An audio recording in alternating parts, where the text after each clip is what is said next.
There's a word that gets used often. You have heard it in books. You have seen it online. You have probably heard people use it to explain why their life is moving in a certain direction. That word is manifestation. And most people believe they understand what it means. They think it is something you do intentionally, writing down goals, visualizing outcomes, repeating affirmations, trying to believe strongly enough that your life will begin to reflect those thoughts. But there is a part of this that almost nobody looks at closely. Manifestation is not just something you do on purpose. It is something that is happening continuously. It is active in your thinking, whether you are aware of it or not. And it is not neutral. It is moving in one of two directions. The first direction builds. It organizes your attention, your decisions, and your behavior toward your own life, toward something meaningful, toward growth, toward a version of yourself that is gradually becoming more aligned with what you value. The second direction does something very different. It does not build you. It redirects your mental and emotional energy outward toward other people, toward what they are doing, what they have done, what they should have done differently, toward their progress, their mistakes, their failures. And over time, that energy is no longer available for your own life. Both of these are forms of manifestation. They use the same mechanism, the same attention, the same internal resources, but they lead in completely different directions. And most people are running both at the same time without realizing it. In this video, we are going to look closely at both. We're going to break down the psychology behind each one, how they actually operate in everyday thinking, and how they quietly shape the direction of your life over time. By the end of this, you will see your own thought patterns differently. And that shift in awareness is where everything begins to change. This is not a video about magic. This is not about the universe granting wishes. This is about the human mind, about how your sustained mental and emotional energy shapes your reality over time, about how the direction of that energy determines whether you are building your own life or quietly spending it somewhere else. Because this process is always running, not occasionally, not when you remember to focus, constantly. And once you begin to see it clearly, it becomes difficult to ignore. By the end of this, you will be able to answer 3 questions honestly. Which type of manifestation am I primarily running right now? What is it actually costing me? And what would it look like to shift it? Those questions sound simple, but answering them honestly requires seeing your own patterns without filtering them, without justifying them, and without looking away from what is uncomfortable. Because the difference between these two directions is not subtle. One builds momentum, the other consumes it. And until you can tell the difference in your own thinking, both will continue to run. Before going further, it helps to become clear on what manifestation actually means. Not the popular version, not the simplified version, the underlying mechanism. Because once you see how it works, a lot of what seems abstract becomes very concrete. Inside your brain, there is a structure called the reticular activating system. It is a small network located at the base of the brainstem, and its role is filtering. At any given moment, your brain is receiving an enormous amount of information from your environment, from your senses, from everything happening around you. Millions of bits of input every second. But you are only consciously aware of a very small portion of that. The rest is filtered out. And the reticular activating system is what decides what gets through. It acts as a kind of gatekeeper. It prioritizes information based on what your brain has learned is important. You can see this in simple ways. If you start thinking about buying a specific type of car, you begin to notice it everywhere. Not because it suddenly appeared, but because your brain has adjusted what it is looking for. If you go through a difficult emotional experience, you begin to notice conversations, songs, and situations that reflect that state. Again, not because they are new, but because your attention has been tuned. This is not abstract, it is a basic function of how perception works. And this is where manifestation becomes easier to understand. Whatever you consistently direct your mental and emotional energy toward, your brain begins to prioritize. It starts filtering for it. It starts organizing your internal world in a particular direction. And over time, your behavior begins to align with it. Your decisions shift. Your attention narrows.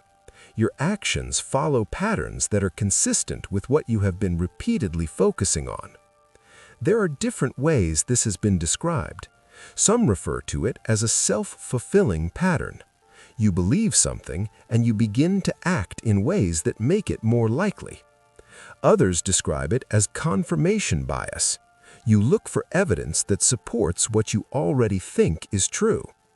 In cognitive psychology, it is also described as schema, the internal frameworks that shape how you interpret your experiences. Different terms, same underlying process. And the important part is this. This mechanism does not evaluate what you are focusing on. It does not distinguish between what is useful and what is not. It does not separate what you want from what you keep returning to. It simply learns from repetition. And once something is repeated enough, it becomes prioritized. Which means this process is always active and it is always organizing your internal world in a particular direction. The question is not whether manifestation is happening. The question is what it is being built around. The first direction is what most people are referring to when they talk about manifestation. Constructive manifestation, the kind that builds. At its core, it is the sustained direction of your mental and emotional energy toward your own life. Not just toward what you want to have, but toward who you are becoming. That distinction matters, because focusing only on outcomes creates a fragile relationship with progress. You reach a goal, and the feeling does not last. You adjust the target and repeat the same cycle. What was actually driving the goal was not the outcome itself. It was the idea of the person you believed you would become by achieving it. Constructive manifestation shifts the focus to that identity. It is not just about achieving something, it is about becoming someone. And once that shift happens, the process changes. Instead of asking, how do I get this result? The question becomes, what does a person like this do consistently? That question moves your attention into daily behavior, into small decisions, into patterns that are repeated often enough to become automatic. You can see this clearly in simple examples. Two people decide they want to become physically healthy. One focuses on the outcome, weight loss, appearance, a number on a scale. The other focuses on identity. They begin to think in terms of becoming someone who takes care of their body. And from that identity, their decisions begin to shift. What they eat, how they rest, how they respond when they feel tired or unmotivated. Over time, both people might move toward a similar external result. But internally, something very different has happened. One has chased an outcome. The other has changed how they see themselves. That is the difference. Constructive manifestation is not dramatic. It is not loud. It is not something that announces itself. It shows up in small, consistent ways, in what your mind returns to when it is not occupied, in how you respond to discomfort, in the kinds of inputs you allow into your attention, in the way you think about your own future when no one else is listening. It is built quietly, through repetition, through alignment between what you think, what you focus on, and what you do. And because it is quiet, it is often overlooked. But over time, it compounds, gradually at first, and then in ways that become impossible to ignore. The second direction is less often discussed, but it operates with the same consistency: destructive manifestation. It uses the same mechanism, the same attention, the same mental and emotional energy. But instead of being directed toward your own life, it is directed outward, toward other people. And it does not always look obvious. It is not always loud. It is not always intentional. In many cases, it feels completely normal. It can look like gossip, spending time discussing what someone did wrong, replaying their decisions, analyzing their behavior in detail without any real connection to your own growth. It can look like comparison, not the kind that motivates you to improve, but the kind that quietly tries to establish position. Where do I stand relative to them? Am I ahead or behind? And if you feel behind, the mind looks for ways to rebalance that feeling. It can look like judgment, forming strong opinions about how someone else is living, what they should be doing differently, why their approach is flawed. It can look like fixation, replaying past interactions, conversations, situations that have already ended but continue to occupy your attention. And sometimes it shows up in more subtle ways.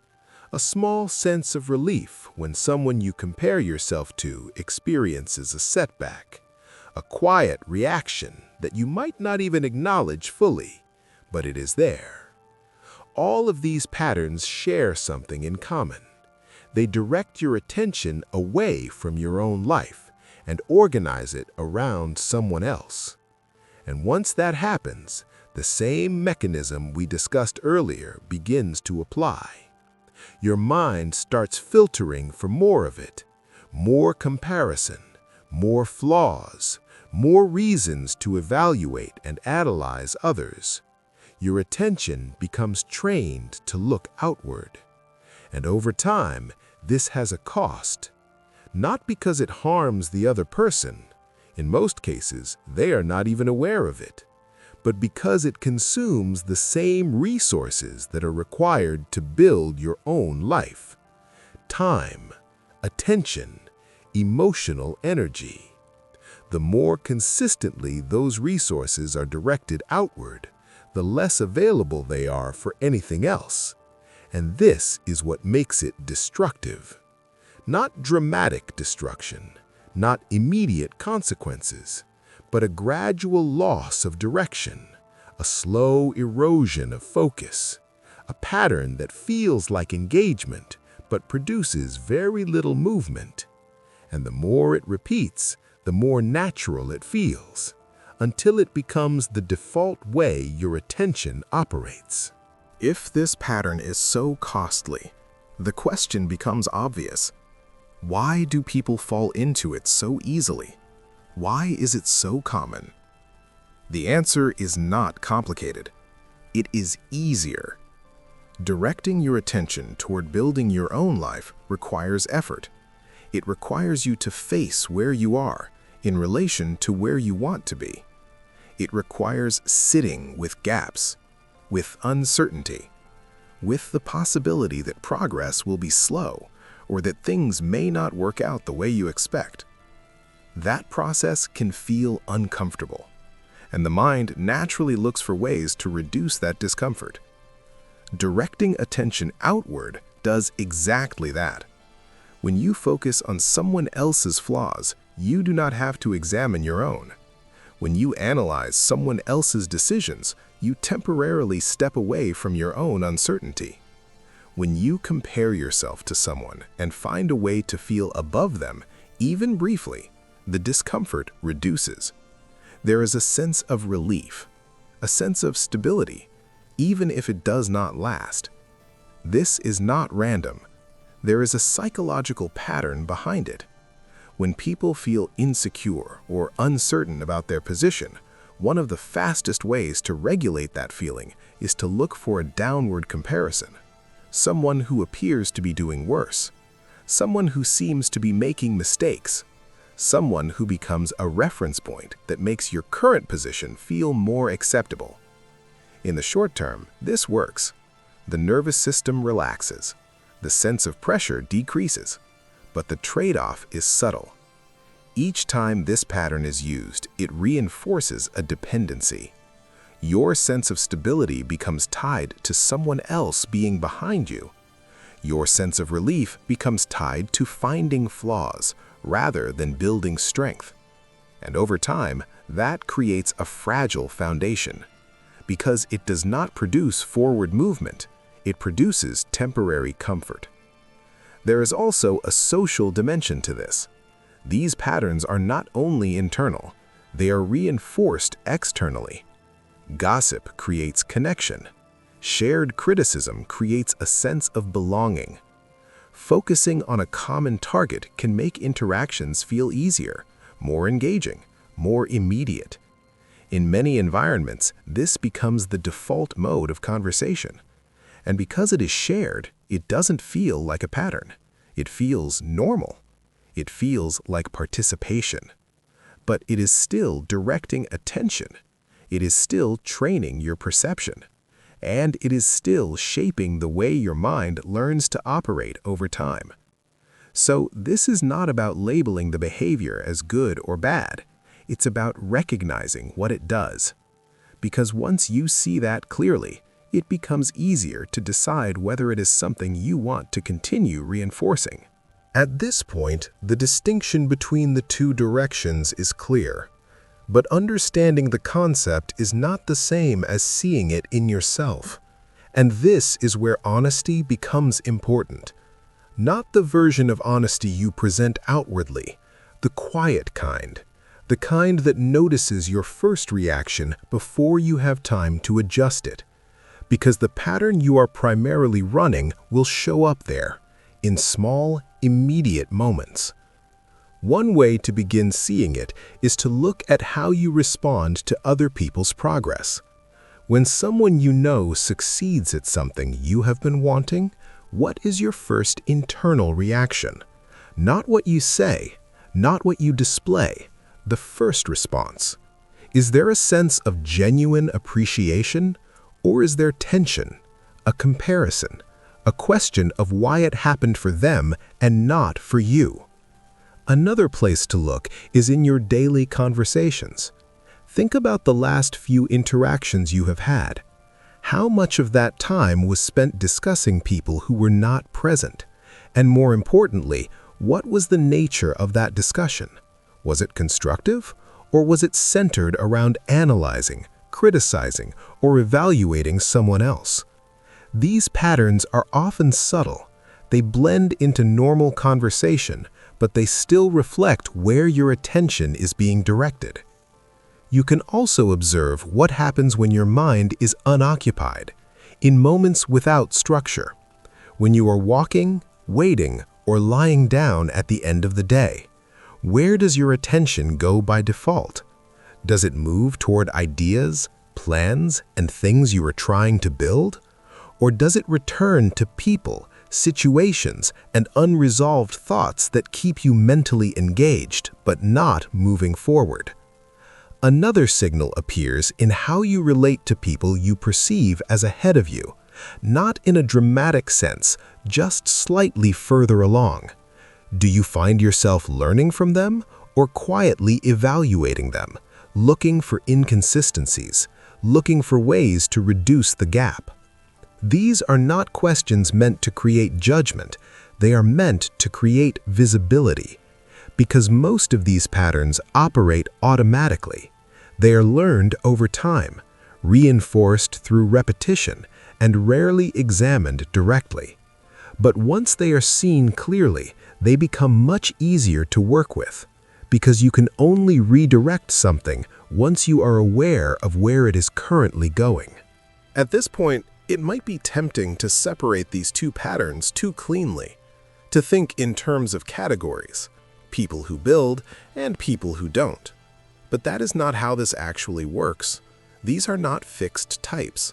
They are tendencies, and both of them exist in the same person. They exist in you. They exist in everyone. The difference is not whether one is present and the other is absent. The difference is which one is being reinforced more consistently. And what determines that, more than anything else, is a sense of internal security. When someone feels stable in themselves, when they feel grounded in their direction, their pace, their progress, their attention naturally returns to their own life.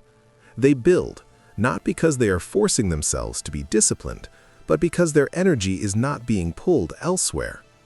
Other people's progress does not feel threatening. It does not require interpretation. It does not need to be reduced or explained. It simply exists without interfering. But when that sense of security is not present, when there is uncertainty about direction, when there is doubt about progress, when there is a feeling of being behind, attention begins to shift. It moves outward, toward comparison, toward evaluation, toward finding ways to regulate that internal discomfort. And this is where destructive patterns begin to take hold, not as a character flaw, not as a deliberate choice, but as a response, a way of managing something that feels unstable internally, which changes how the pattern needs to be approached. Because if you only focus on stopping the behavior, you miss what is driving it. The attention, the comparison, the judgment, these are not the root. They are signals, indicators of something underneath that has not been resolved. And once that becomes visible, the question changes. It is no longer, why am I thinking this way? It becomes, what is this pattern trying to manage? Where is the uncertainty? Where is the pressure? Where is the gap between where I am and where I think I should be? Because addressing that directly changes the direction of the entire system. Once you begin to see these patterns clearly, the next question becomes practical. What do you actually do with this awareness? Not in theory, in daily life. The first step is simple. Notice it, not occasionally, consistently. These patterns rely on momentum. They run automatically. And the moment you begin to notice them while they are happening, that momentum starts to weaken. Not because you are forcing anything to change, but because the pattern is no longer operating unnoticed. You see it in real time. A comparison begins. A judgment forms. Your attention starts moving towards something that is not building your own life, and instead of following it automatically, you pause, not to criticize yourself, not to suppress the thought, just to recognize it. That alone begins to create space. The second step is redirection, not resistance. Trying to force your mind to stop thinking about something rarely works. It tends to increase the intensity of the pattern. Instead, you move your attention deliberately. You ask a simple question: what am I actually trying to build right now? And what is one small action that moves in that direction? The scale of the action does not matter. What matters is the shift in direction, from outward to inward, from reaction to construction. The third step is to look at your environment, because your attention is not shaped in isolation. It is influenced by what you are exposed to repeatedly, the conversations you participate in, the content you consume, the people you spend time around. If those environments are centered around comparison, criticism, and constant evaluation of others, your mind will adapt to that pattern, not because there is something wrong with you, but because repetition trains perception. So part of the shift is intentional exposure, choosing inputs that align with what you are trying to build and reducing exposure to patterns that consistently pull your attention away from it. The fourth step is building internal stability, not through affirmation alone, but through evidence, through doing what you said you would do, even in small ways, following through on simple commitments, showing yourself repeatedly that your actions are aligned with your intentions. Each time you do that, something changes. Your sense of direction becomes more stable. Your reliance on external comparison begins to decrease, because you are no longer using other people as a reference point for how you feel. You are building your own. And as that becomes stronger, the pull toward destructive patterns weakens naturally, not through force, but because it is no longer needed in the same way. If you step back from everything we have covered, the pattern is simple. Manifestation is not something that turns on when you try. It is something that is always running. Your attention is always moving. Your mind is always filtering. Your energy is always being directed somewhere. And over time, that direction matters. Because it shapes what you notice, what you return to, what you act on, and eventually what your life begins to reflect. There are only two ways that direction can move. It can move toward building, toward your own growth, your own decisions, your own path, or it can move outward, toward evaluating, comparing, and replaying the lives of other people. Most people experience both. The difference is not perfection, it is awareness. The ability to see where your attention is going while it is happening, and to recognize when it is no longer serving what you are trying to build. The people who create meaningful change in their lives are not free from distraction. They are not free from comparison. They are not free from moments of doubt or frustration, but they notice. And over time, they learn to redirect again and again, not perfectly, but consistently. And that consistency becomes direction. So the question is not whether manifestation is real. It is already happening. The question is whether it is building something or quietly pulling you away from it. And once you can see that clearly, the next step becomes obvious.